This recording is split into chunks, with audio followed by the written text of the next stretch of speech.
신데렐라의 용기와 남겨진 유리구두.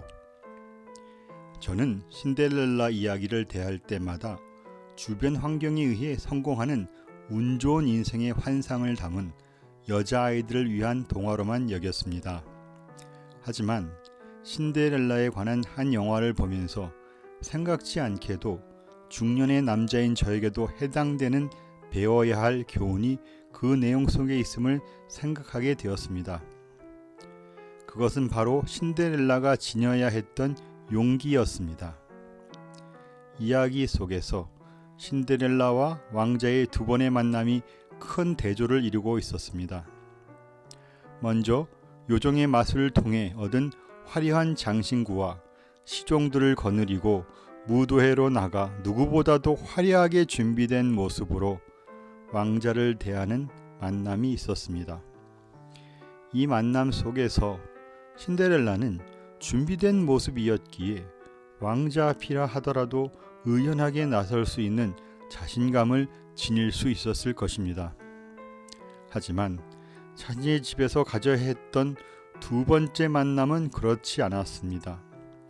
화려한 의복과 시종들도 없이 재를 뒤집어 쓴 모습으로 왕자 앞에 서야 했습니다.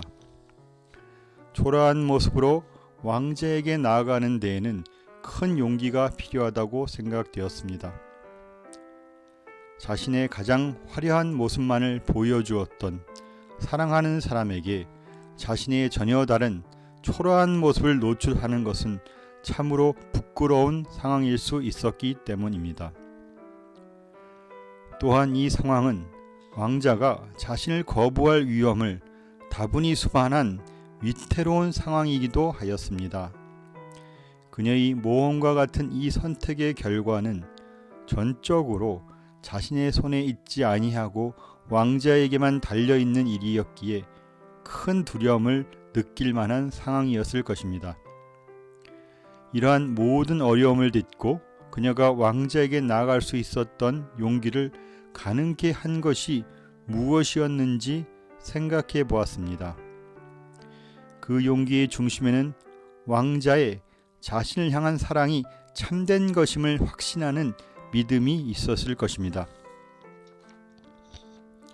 왕자가 자신의 초라한 모습조차도 용납하며 받아줄 참된 사랑의 사람임을 믿지 못한다면 어떻게 제투성이의 모습으로 그 앞에 나아갈 수 있었겠습니까? 신데렐라가 무도회에서 입었던 모든 의복 중에서 유일하게 자정을 넘기고도 변하지 않고 남았던 것이 유리구두였는데 이 유리구두 속에는 특별한 상징이 숨어 있었다고 생각되었습니다. 두 사람의 사랑의 기념품이자 증거물이기도 한 유리구두는 그녀를 위해서만 만들어진 것이기에 그녀 이외에는 아무도 신을 수 없었습니다. 이 유리구두는 사랑하는 사람의 심령 속에 남겨져서 사랑하는 사람으로만 채울 수 있는 심령의 소중한 자리를 상징했다고 생각하였습니다. 신데렐라 자신밖에는 신을 수 없는 유리구두를 들고 온 왕자였기에 신데렐라는 왕자의 심령 속에 새겨진 자신만의 자리를 볼 수 있었고 이로 인해 많은 어려움을 딛고도 왕자 앞에 나아갈 수 있었을 것입니다. 이러한 신데렐라와 왕자의 만남의 장면들을 통해 제가 예수님을 뵙게 될 날을 떠올리게 됩니다. 주님 만날 그날, 저는 저의 부끄러운 벗은 모습만을 가지고 주님께 나아가게 될 것입니다. 그날 제가 주님 앞에 나아갈 수 있는 유일한 근거는 저를 향하신 예수님의 무조건적인 사랑에 대한 저의 믿음일 것입니다.